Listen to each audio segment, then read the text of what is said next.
Сайн мэцгаано уу? Apply-ийн сургууль зуршлын төгөөс эрхлэн төлөвлөж буй ижүүгийн бодлого болон бодолтууд. За өнөөдөр болохоор ижүүгийн 2021 оны 1-р шалгалт шинжилгээ ухаан физик бодлого 4 яа гэсэн чинь бодлого 4 нь болохоор A B C D E F гэдэг 6 асуулттай байна тийм. 6 асуултаа дараах асуултууд хариулна гэж байна. Дөрөвт бодлого нь болохоор нэг ийм зурагтай бодлого байна. Цэнигийн цахилгаан урантай бодлого юм болоо. За дараах зургийн дагуу квадрат юм байна тийм. Сайхокид чинь square квадрат юм уу? Квадрат ABCD гэдэг нэг квадратын А өрөө дээр нь Q хэмжээний цэник Q нь болохоор эрэг гэж байна. Тэгээ B дээр нь 2Q, D дээр нь 2Q хэмжээний цэник бэхэлсэн байлаа.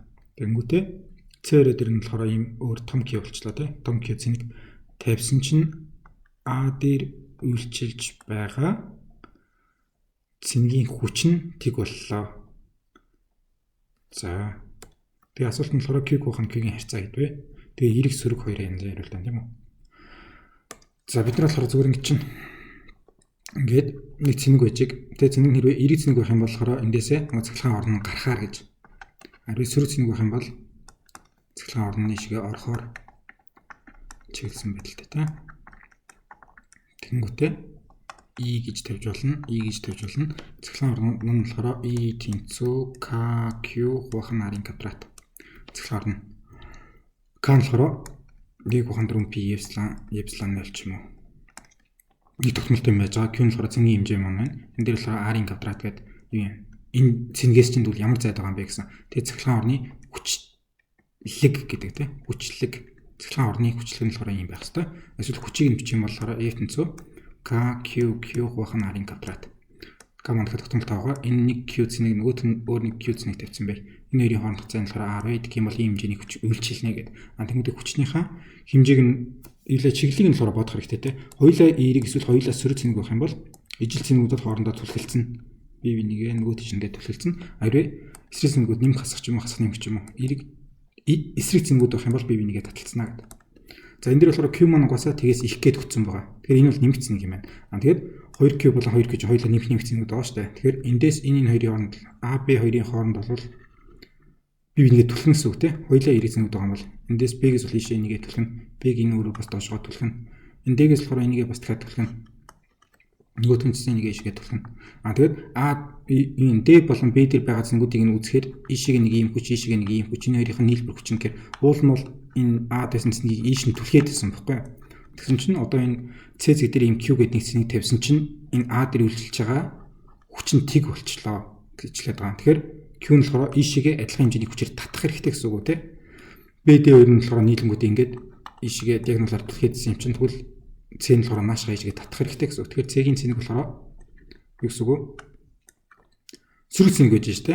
А дээр байгаа Q цэник ч угаасаа тэгээс их байгаа юм чи энэ дээр нь түлхэх болохоор тэгээс байгаа чи сөрөг цэник гэж эрэг сөрөг цэнийг хоорондоо таталцснаа гэдэг ийшээгээ юм хүч үйлчлүүлэх хэрэгтэй болно гэсэн үг шүү дээ. Тэгэхээр хариундаас оолынхаа энэ эрэг хариунд бол биш юм байна тийм үү? Q нь болохоор дүүлийнхаа сөрөг гэж тарах юм байна. За өөр юу гэж болох вэ гэхээр болохоор энэ квадрат гэдэг юм чинь те энэ тал нь A байг, энэ тал нь A байг, энэ тал нь A байг. Тэгэх юм бол за FAD гэж тавьчих те.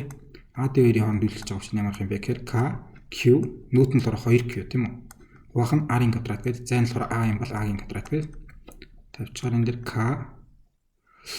2 шиг гэж те 2 шиг K Q квадратыг хуваах нь A квадрата. A-гаас D-ийн хооронд болохоор ийм хүчээр үйлчлэх юм байна. Бие бинийгээ ингэж түлхэж байгаа те. F A B тавьчих бас яг адилхан. K гэсний нэг цэнийг нь Q нөгөө цэнийг нь 2Q хэмжээтэй. Хоорондох зайн болохоор A тэрний квадрат A квадрат гэдэг.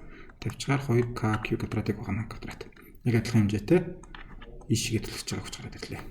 Би энэ түлхэж байгаа. За одоо энэ хоёрыг хооронд нь нэмэх юм бол гэхээр ийм хүч гарч ирэх хэрэгтэй шүү тийм үү? Тэрийг нь болохоор яг уу нэг нь ийшээ үйлчилж байгаа, нөгөөт нь ийшээ үйлчилж байгаа векторуудыг нэмж байгаа юм чинь болохоор параллелаар зөвгөө нөгөөтийг нь тавьчих юм бол хоёулынх нь хэмжээнд тэнцүү байгаа юм чинь энэ нэрийн нийлбэр хүч нь болохоор нэг юм тэгсэн яг энэ дээр 45 градус үүсгэсэн. Хэмжээнд тэнцүү байгаа болохоор 45 градус гэж хэлж болж байгаа тийм 45 градус үүсгэсэн нэг юм диагоналын дугаар нэг юм хүч үүсгэсэн юм байна. Энэ нь болохоор өөрөө энэ нэрийн нийлбэр буюу энэ гурвалжны юу лээ 90 градустай гурвалжны гипноз нь тийм. Тэгэхээр би энийг яаж очих ёстой вэ гэхээр 2K Q квадрат хуваах нь A квадрат. Ийм хүч байгаа тийм.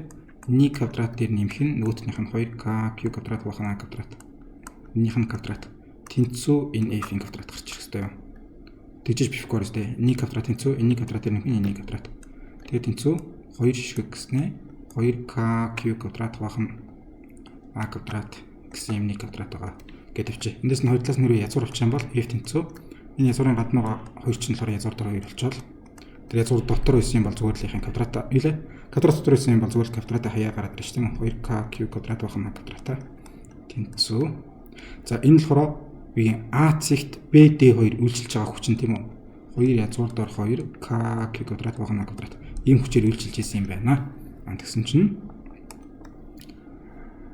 f тэнцүү 2 язгуур дор 2 kq квадрат байх нь a квадрат.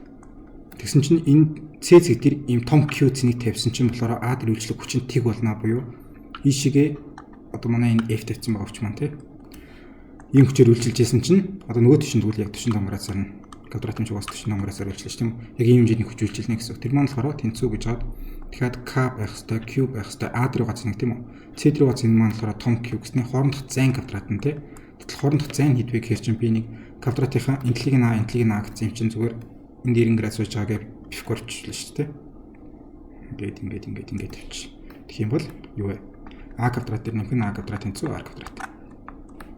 a квадрат тэнцүү 2 шиг a квадрат. Нэг цагаан r гэж. Нэр болохоор r-ын квадрат байх хэрэгтэй шүү дээ. Зайн квадрат гэсэн чинь kq бахан шууд 2a квадрат гэж тавьчих. Зайн квадрат нь те r квадрат нь 2a квадрат гэсэн чинь эндээс заавал язгуур авч иж буцаагаад дахиад квадрат шилээд явах. За тэгээд яах юм? 2 язгуур дор 2 kq квадрат байх нь a квадрат. Энэ болохоор манай b-гээс үйлчилж байгаа хүч, d-гээс үйлчилж байгаа хүч хоёрыг бичингүүдийн хооронд нь нэмээд олцсон байгаа хүч маань тий. Нөгөө талаас болохоор бид нар энийг маань тэг болгохын тулд ийм байх хэрэгтэй гэж эсвэл болохоор ингэж бичүүлнэ тийм үү? F100 гэж жагаад нийт үйлчилж байгаа хүч нь ямар байх хэрэгтэй юм бэ гэхээр FAD-гийн хооронд үйлчилж байгаа хүч, FBD-гийн хооронд үйлчилж байгаа хүч, FAC-гийн хооронд үйлчилж байгаа хүч тэнцүүтэй гэж бичсэн ч болно тий. Тэгвэл бид нар болохоор энэ хоёрыг нэмснээ 2 язгуур дор 2 kq квадратыг байх нь a квадрат гэсэн байгаа. Энийгээ болохоор нөгөө талд нь зүгээр гаргаж байгаа л яхаа тэнцүүлж байгаа л байхгүй. Тэгээ kq байх нь 2a квадрат.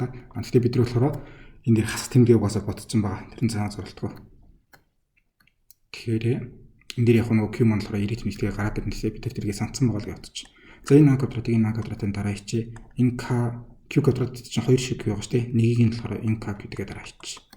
Тэгэх юм бол 2 язгуур дор 2 q тэнцүү q байх нь 2 гараад ирлээ. Бид нар ямар хэцүүлэх гээд болоо. Том q хаан жижиг q болох гэж байгаа нэ. Том q хаан жижиг q.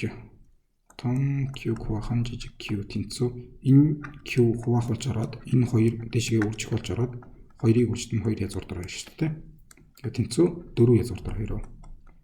Энэ хоёрыг үржээд 4 язгуур дор 2. Тэгтээ бид нар болохоор q-гээ нэг сүр цэнэг шүү. Тэнгүүд хүч нь болохоор ийшгээ байх хэрэгтэй шүү гэдэг ийм бодсон байгаа юм чинь.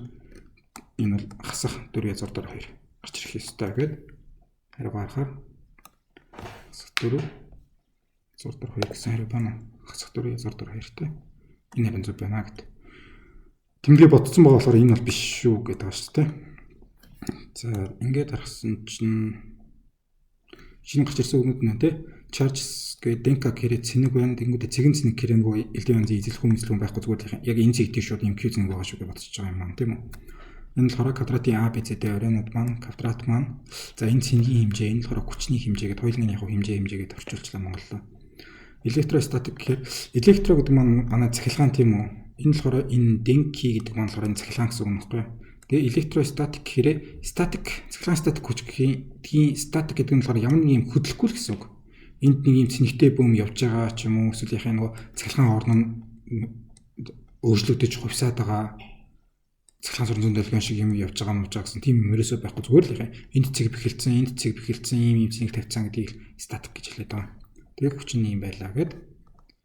За онлайн байлаа. Баярлалаа баяртай дараа дахин харилцгаая.